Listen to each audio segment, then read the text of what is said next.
Concentre-toi sur toi. Organise ta vie et le reste viendra naturellement. Carl Jung. La racine de la paralysie est le premier pas vers le « Bonjour futurs architectes de votre propre vie ». Combien de fois avez-vous déjà eu l'impression que votre vie était bloquée, comme si c'était un enchevêtrement de tâches et de préoccupations, et que chaque effort, aussi grand soit-il, semblait vain? Ce sentiment de stagnation, d'être coincé, est un fardeau lourd que beaucoup d'entre nous portent. Et la vérité est qu'à la racine de ce blocage, on trouve presque toujours trois ennemis silencieux, mais puissants. La confusion mentale qui trouble nos pensées, les distractions incessantes qui nous volent notre énergie et l'absence d'une direction claire, qui nous fait tourner en rond. La paix et le succès que vous recherchez, tant ne sont pas une récompense lointaine, un prix que seuls les élus atteignent. Au contraire, ils naissent ici et maintenant, dans l'acte simple et profond d'organiser votre esprit et votre quotidien. Les grands maîtres stoïciens, avec leur sagesse millénaire, le comprenaient déjà. Ils nous enseignaient que le chaos que nous voyons souvent dans le monde extérieur n'est rien d'autre que le reflet, un miroir, de la tempête que nous portons à l'intérieur. Un esprit agité, sans focus, construit inévitablement une vie désordonnée. Et dans ce labyrinthe d'incertitudes, nous perdons notre énergie vitale, notre enthousiasme, notre courage et souvent même la joie de vivre. Mais voici la bonne nouvelle, la promesse que nous vous faisons dès les premières secondes de cette vidéo. Lorsque vous décidez, avec une véritable conviction et un cœur ouvert, d'organiser votre vie, ce lourd fardeau commence à disparaître. Et à sa place, surgit une force renouvelée, une clarté qui illumine chaque pas.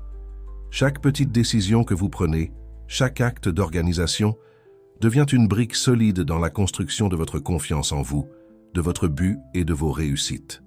Comme le disait le sage Épictète, avant d'agir, définis qui tu veux être. Cette phrase simple mais profonde est votre boussole, la carte qui transforme une idée vague en un destin clair et réalisable. Et aujourd'hui, mon ami, nous allons construire cette carte ensemble. Nous allons plonger dans 10 pratiques stoïciennes, des outils aiguisés de discipline et de clarté qui vont blinder votre esprit contre l'apathie, contre la procrastination, et qui vont couper une fois pour toutes cette paralysie qui vous empêche peut-être de vivre votre meilleure version. Avant de commencer ce voyage transformateur, je vous invite à faire le premier pas concret. Écrivez dans les commentaires dès maintenant. Aujourd'hui, je choisis d'agir. Cette déclaration est plus que des mots. C'est votre engagement, le premier pas visible vers votre transformation. Et pour que ce message atteigne plus de personnes en quête de clarté et de direction, je ne demande que 2 choses. Aimez cette vidéo et abonnez-vous à la chaîne. Ensemble, nous pouvons construire une communauté de personnes qui choisissent d'organiser leur vie et de s'épanouir. Pratique 1. Concentre-toi sur l'action, le pouvoir de maintenant. Combien de temps vas-tu encore attendre pour exiger le meilleur de toi-même? Cette question épique d'Épictète, posée il y a des millénaires, résonne avec une puissance incroyable encore aujourd'hui. Elle nous pique, nous défie. Dans ses méditations, Marc Aurèle, l'empereur philosophe, réfléchissait à quelque chose d'également puissant. Il disait « Nous savons ce qui est bon pour nous maintenant, mais nous choisissons de remettre à plus tard. Et la vérité est que nous faisons cela tout le temps, n'est-ce pas? Nous nous retrouvons à dire « Oh, je le ferai après » ou « Je le ferai quand les choses se calmeront, quand tout sera revenu à la normale, quand mon esprit sera plus tranquille, quand le temps sera meilleur. » Faites attention. C'est le grand mensonge que nous inventons pour justifier la procrastination. C'est la voie de l'inertie, déguisée en prudence. Procrastiner, mes amis, est une habitude que, comme Sénèque le signalait déjà, tous les insensés partagent. Ils vivent toujours en se préparant, en repoussant, en inventant des excuses et en décalant pour plus tard. Mais ce n'est pas ainsi qu'agissent les personnes mentalement fortes. Un stoïcien n'attend pas le moment parfait. Il sait que le moment parfait est une illusion. Il commence à agir. Il rassemble la force, la volonté et la discipline pour affronter ce qui doit être fait, et il le fait immédiatement. Il ne laisse pas pour plus tard, il ne laisse pas pour demain. Le meilleur moment pour commencer quelque chose d'important, vraiment, était hier. Ou selon le sujet, le meilleur moment était il y a des années. Mais le deuxième meilleur moment, sans l'ombre d'un doute, c'est maintenant. Pensez-y de manière très concrète, que vous pouvez appliquer dès aujourd'hui. Par exemple, publier des vidéos sur YouTube, en partageant vos compétences, vos connaissances. Aujourd'hui, il existe des milliers de personnes qui sont devenues des références en enseignant le crochet, en cuisinant à la maison, en cousant, en réparant des objets chez elles et une infinité d'autres sujets. Elles ne sont pas nécessairement plus intelligentes ou plus douées que vous, mais elles ont commencé il y a des années. Et comme on dit, qui arrive le premier boit une eau plus pure. Cela signifie que nous devons agir pour conquérir ce que nous désirons. Il n'existe pas d'autre temps que le présent. Tout le succès que vous savourez dans votre vie aujourd'hui est le fruit de choix faits auparavant, d'actions prises dans le passé. Et toute procrastination est l'opposé de cela. C'est comme si vous disiez « J'attendrai pour investir dans mon avenir » ou « Je serai ma meilleure version demain ». Mais pouvez-vous vraiment vous permettre ce luxe? Si vous voulez de bons résultats demain, le mois prochain ou l'année prochaine, vous devez commencer à faire les dépôts d'actions maintenant. Demandez-vous avec honnêteté, quelles actions suis-je en train de repousser qui pourraient changer ma vie? Ne dites pas « je le ferai plus tard ». Faites-le maintenant. Sénèque nous a averti que les insensés se préparent toujours à commencer, mais ne commencent jamais. Réfléchissez-y, et si au lieu de dire « je le ferai plus tard », vous commenciez simplement maintenant? Ne vaudrait-il pas infiniment mieux arrêter d'attendre et faire le premier pas, même petit? L'avenir que vous voulez dépend entièrement des choix que vous faites aujourd'hui. Demain, vous ne ferez que récolter les conséquences de cela. L'action est le premier grand pilier de l'organisation de votre vie. Pratique 2.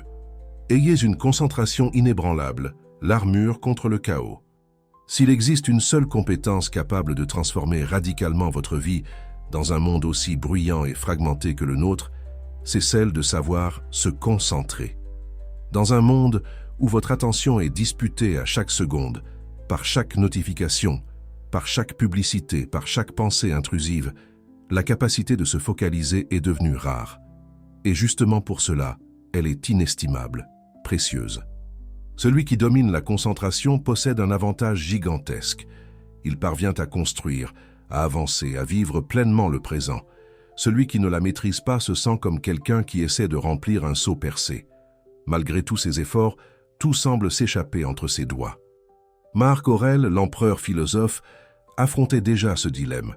Même dans un monde sans Internet, sans smartphone, sans réseaux sociaux, il comprenait que l'esprit humain, par sa propre nature, cherche incessamment à fuir le présent. Son conseil était direct, comme un éclair.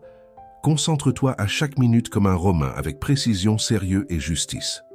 Voilà l'essence du focus, un acte de volonté, non de chance. Mais l'ennemi de la concentration ne se trouve pas seulement à l'extérieur dans le bruit de la rue, dans les notifications du téléphone, dans le chaos qui nous entoure. Il est aussi à l'intérieur. Ce sont les inquiétudes qui insistent à revenir, les sentiments qui pèsent, les pensées qui n'arrêtent pas de frapper à la porte de votre esprit. Ce bruit intérieur est encore plus traître, car il nous vole la paix sans faire de bruit, sans que nous nous en rendions compte. Sénèque le savait très bien. Vivant dans une maison bruyante à Rome, entouré des sons incessants de la ville, il écrivit à un ami qu'il avait appris à endurcir ses nerfs contre les distractions extérieures.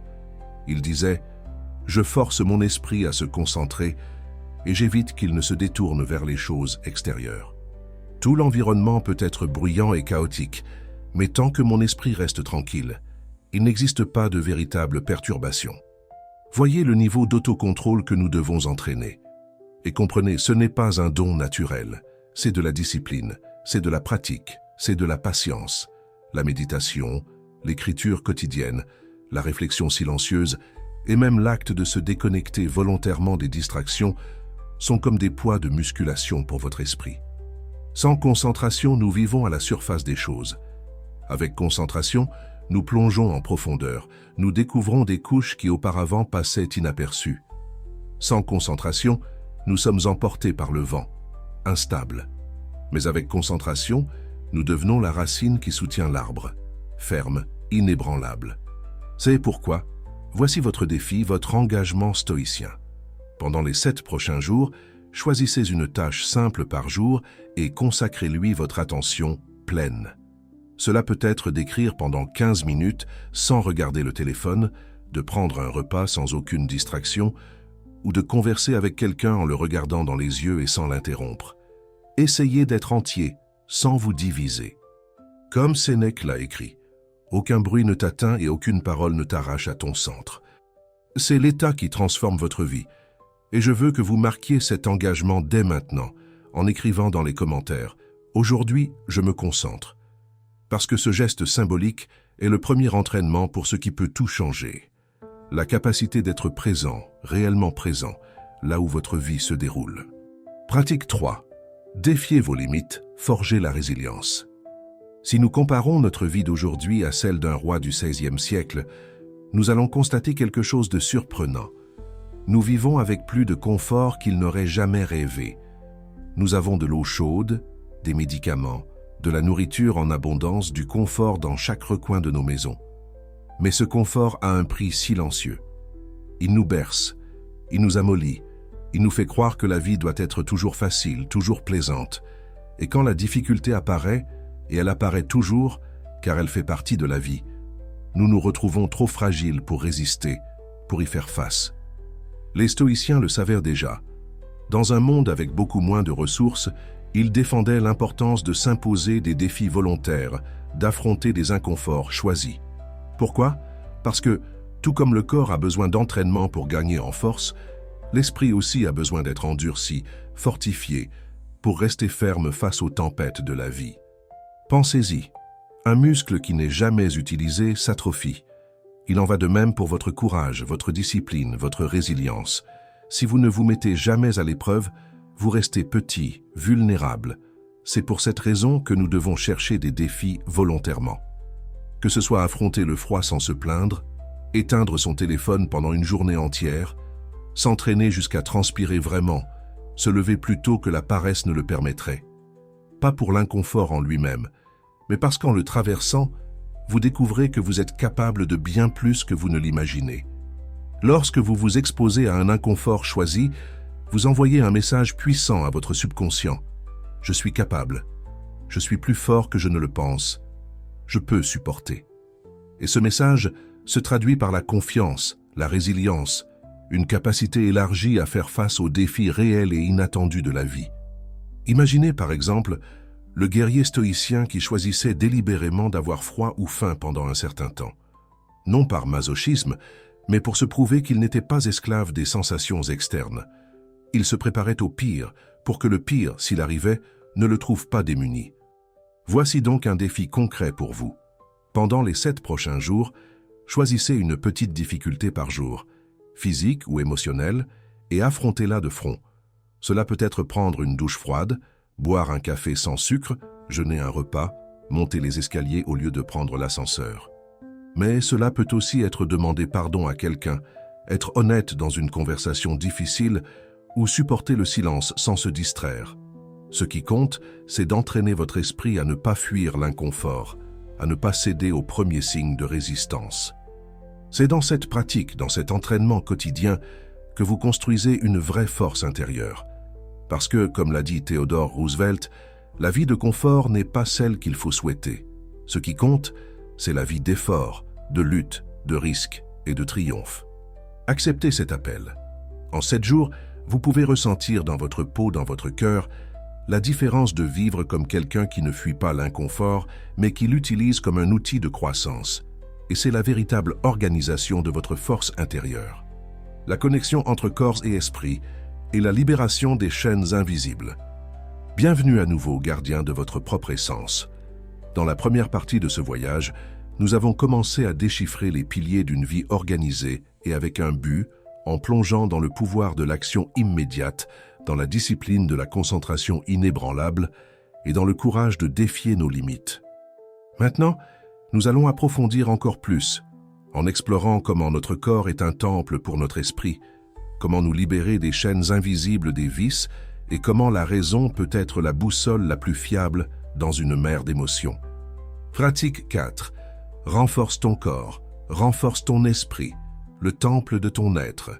Cela peut ne pas sembler de la philosophie au premier abord, mais traiter le corps avec rigueur et attention a tout à voir avec la vie que tu veux construire. Quand tu négliges ton corps, tu vis fatigué, sans énergie, dépendant du hasard. Un esprit fragile naît presque toujours d'un corps affaibli. Les stoïciens le savaient. Ils couraient, combattaient, portèrent des charges, supportèrent le froid. C'étaient des hommes qui vivaient en mouvement, qui se consacraient à la vigueur physique. La phrase « un esprit sain dans un corps sain » prend ici tout son sens le plus profond. Pour eux, force mentale et physique allaient de pair, étaient inséparables. Aujourd'hui, beaucoup de gens se fixent comme objectif de conquérir le corps de leurs rêves ou de se sentir plus forts. Mais quand nous pensons aux philosophes, nous n'imaginons presque jamais des athlètes ou des guerriers. L'image commune est celle de quelqu'un de sédentaire, voûté, hors de forme. Pourtant, les philosophes de l'Antiquité étaient justement le contraire. Socrate était soldat, Cléante fut boxeur, Marc Aurèle chassait et combattait. Et Sénèque plongeait dans les eaux glacées du Tibre. Ce n'était pas de la vanité, c'était en fait un entraînement pour l'esprit. Sénèque disait « Nous traitons le corps avec rigueur pour qu'il ne devienne pas désobéissant à l'esprit ». Cette phrase porte une vérité intemporelle et transformatrice. Quand le corps se rebelle, l'esprit s'affaiblit, perd le contrôle. Quand le corps est entraîné, l'esprit gagne en discipline, en clarté, en maîtrise. Le corps est comme une armure qui protège l'esprit. Si tu le négliges, tu deviens fragile, vulnérable. Mais quand tu choisis l'effort physique, une course, un entraînement, même une simple marche quotidienne, tu es en train d'entraîner cette voix intérieure qui dit « Je peux, je tiens mes promesses, mon esprit gouverne mon corps ». Ton corps, naturellement, ne veut presque jamais bouger. Il réclame du repos, invente des excuses, essaie de te convaincre que demain sera meilleur. Mais chaque fois que tu te lèves et fais ce qu'il faut, tu ne gagnes pas seulement des muscles. Tu gagnes en clarté mentale, tu gagnes en discipline, tu gagnes en autocontrôle. C'est le véritable pouvoir de l'effort physique. Il t'enseigne que tu es capable de bien plus que tu ne l'imagines. Il transforme la fatigue en énergie, le doute en confiance, la peur en force. C'est pourquoi voici le défi. Pendant les 7 prochains jours, impose à ton corps un mouvement.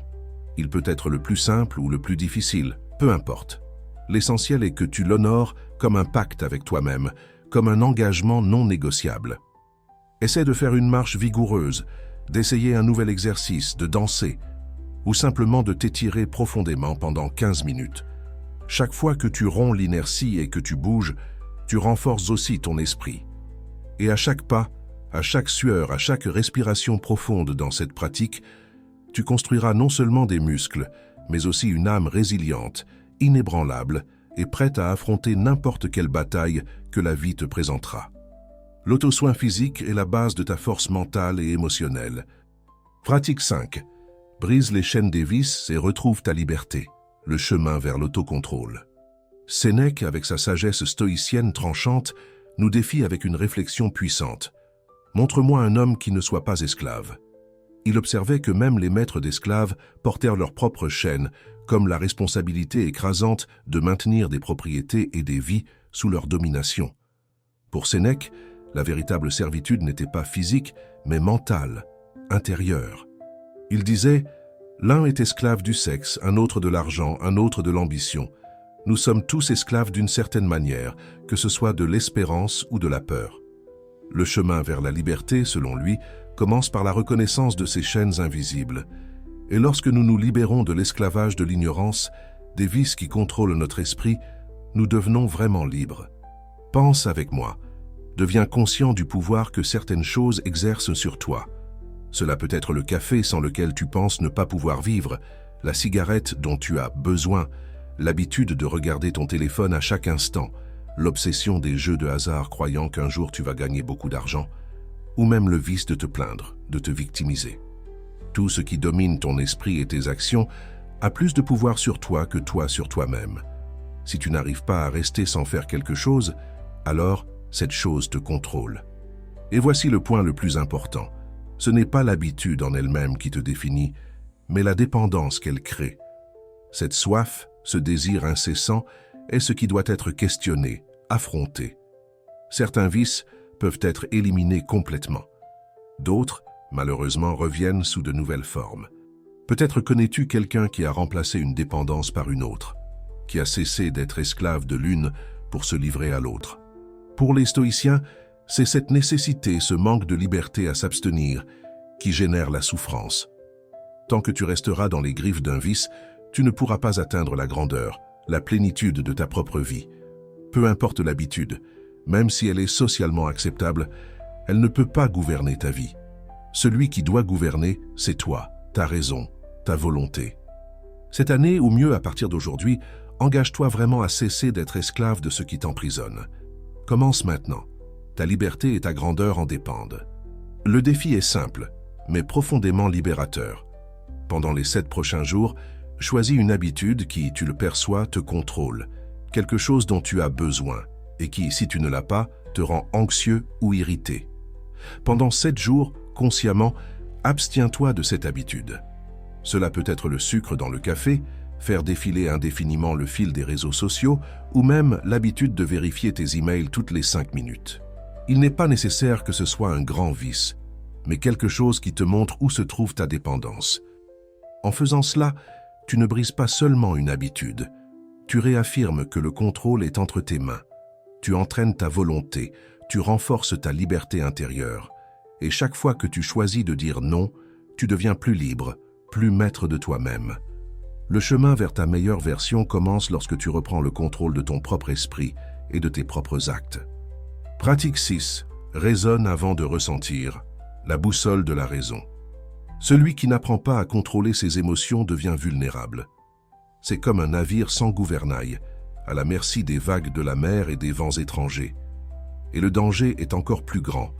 Des personnes qui savent manipuler les émotions peuvent diriger ta vie sans que tu t'en rendes compte. Les décisions impulsives sont des semences de récoltes amères. La chaleur de l'émotion peut sembler irrésistible sur le moment, mais elle laisse presque toujours des traces de regret. Pense à la situation suivante. Tu as un grand ami, et l'occasion d'ouvrir une entreprise avec lui se présente. Il est naturel de ressentir un enthousiasme immense, une euphorie qui semble tout envahir. Mais si la décision vient uniquement de ce sentiment, de cette euphorie, tu peux ignorer des facteurs essentiels, l'expérience de chacun, la vision du travail, la capacité à gérer les conflits, la répartition des tâches. Le résultat, malheureusement, peut être une amitié fragilisée et un projet échoué. On nous apprend souvent à faire confiance aux émotions, comme si elles étaient une boussole infaillible. Suivez votre cœur, dit-on.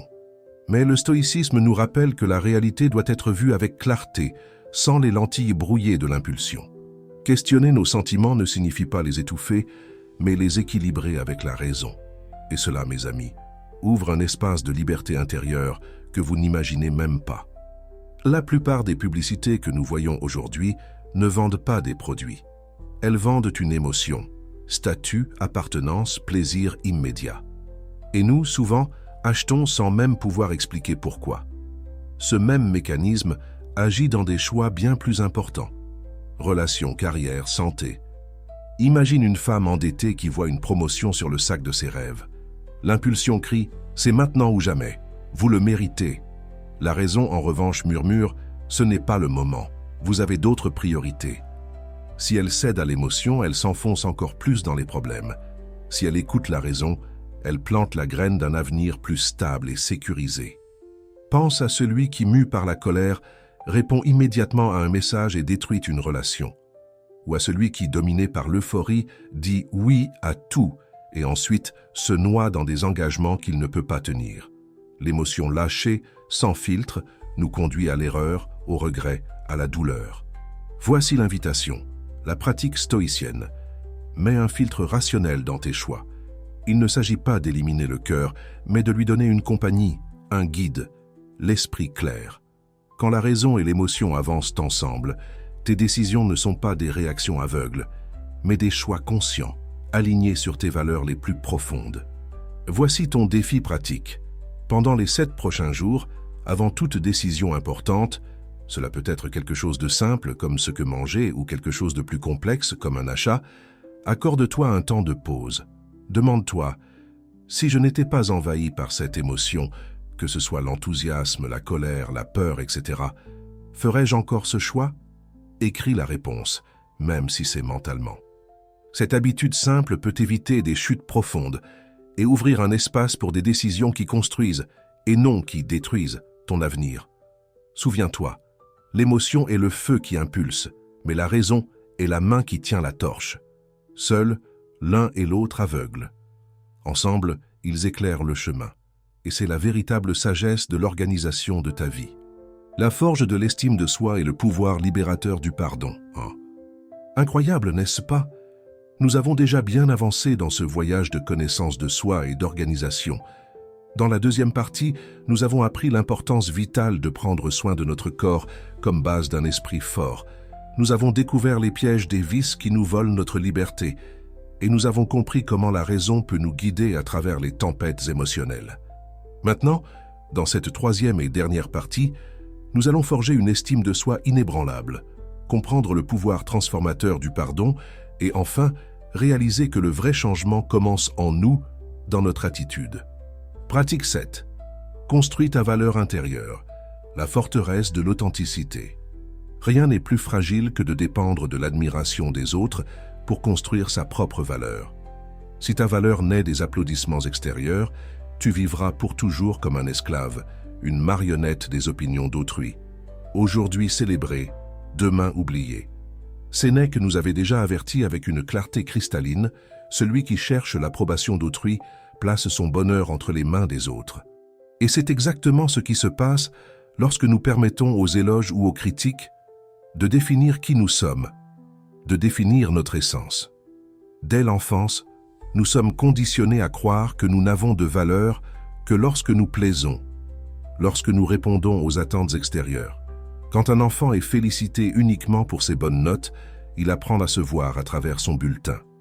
Quand un adulte reçoit des applaudissements au travail, il a l'impression que c'est seulement à ce moment-là qu'il est digne. C'est la prison invisible qui nous accompagne, le piège de mesurer sa propre vie avec la règle des autres. Mais le stoïcisme nous invite, ou plutôt nous défie de briser cette illusion, de démanteler cette prison. Il nous rappelle que la véritable authenticité ne vient pas de la condition sociale, de l'apparence physique, des biens que nous possédons ou de ce que nous pouvons offrir aux autres. Elle vient d'une conscience ferme et inébranlable de qui nous sommes réellement, de nos valeurs et principes les plus profonds. Les opinions d'autrui, mes amis, changent comme le vent, elles sont inconstantes. Un jour, tu es exalté, placé sur un piédestal. Le lendemain, tu es critiqué, cible de jugement. C'est ici qu'une métaphore prend tout son sens. Pense à une statue exposée sur une place publique. Un jour, elle reçoit des fleurs à ses pieds, elle est admirée. Le lendemain, elle est la cible d'insultes, de graffitis, de mépris. Mais la pierre, l'essence de la statue, demeure la même. Ainsi tu dois être, ferme, solide, avec une valeur qui naît de l'intérieur, non de l'oscillation des voies extérieures.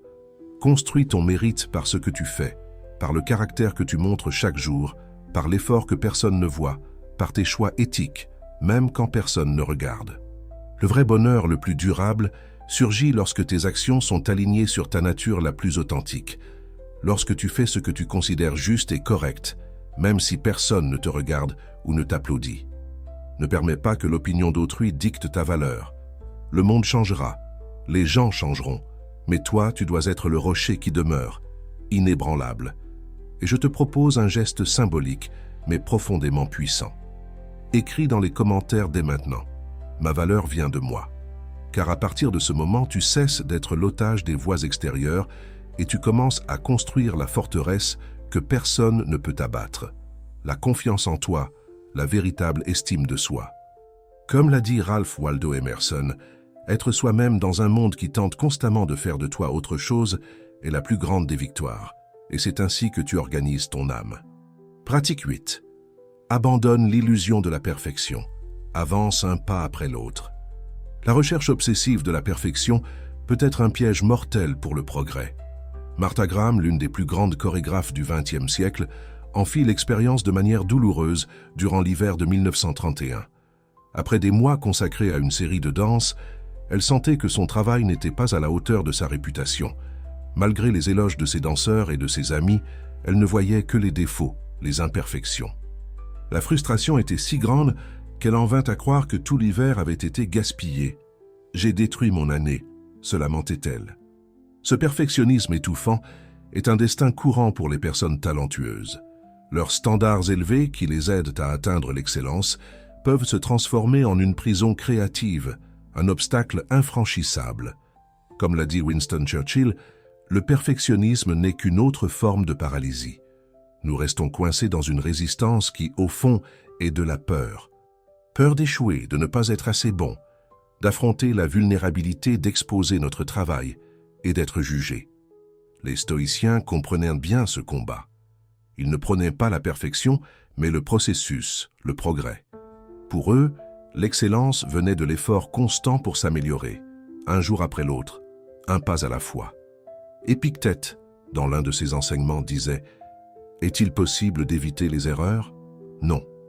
Mais il est possible de travailler à les minimiser. » Cette approche nous rappelle que l'objectif n'est pas d'être irréprochable, mais de croître continuellement, d'apprendre de nos erreurs et d'avancer. Le perfectionnisme n'est pas de l'humilité. Ce n'est pas de la dévotion ni de l'excellence. Il peut être narcissique, une manière d'éviter l'inconfort de terminer quelque chose et le risque de l'exposition. Cependant, un travail n'est complet que lorsqu'il est livré, lorsqu'il est partagé, lorsqu'il sort de ton contrôle et rencontre le monde. Avancer exige le courage d'accepter nos imperfections, de reconnaître nos limites et, malgré tout, de continuer à avancer. Accepter que nous ne serons jamais parfaits est libérateur. Cela signifie embrasser le progrès plutôt que la paralysie, l'apprentissage plutôt que la stagnation. Cela signifie avoir le courage de livrer un travail, de commencer quelque chose et de le mener à terme. Même s'il ne se déroule pas comme tu l'avais imaginé, même si tu perçois des défauts. Livre-le, conclus-le. Voici ton défi. Pendant les 7 prochains jours, choisis une tâche que tu as repoussée par peur de ne pas être parfaite. Cela peut être commencer un nouveau hobby, écrire un email important, enregistrer cette vidéo pour ta chaîne ou organiser un coin de ta maison. Et consciemment, engage-toi à la faire, même si elle ne se passe pas comme tu l'avais imaginé, même si tu perçois des défauts. Livre-la, achève-la. En faisant cela, tu démantèleras la tyrannie de la perfection et embrasseras la liberté du progrès. Souviens-toi, un petit pas dans la bonne direction, même imparfait, vaut plus que 1000 plans parfaits qui ne sortent jamais du papier. Et c'est la beauté d'organiser ta vie avec la sagesse stoïcienne. Pratique 9. Pratique le pardon sans cesse, un cadeau pour toi-même. Le pardon, mon ami, est un cadeau. Et c'est un cadeau que tu t'offres avant tout à toi-même. Garder de la rancune, c'est comme porter une pierre lourde dans ta poche. Au début, cela semble supportable, presque insignifiant. Mais avec le temps, le poids devient insupportable, drainant ton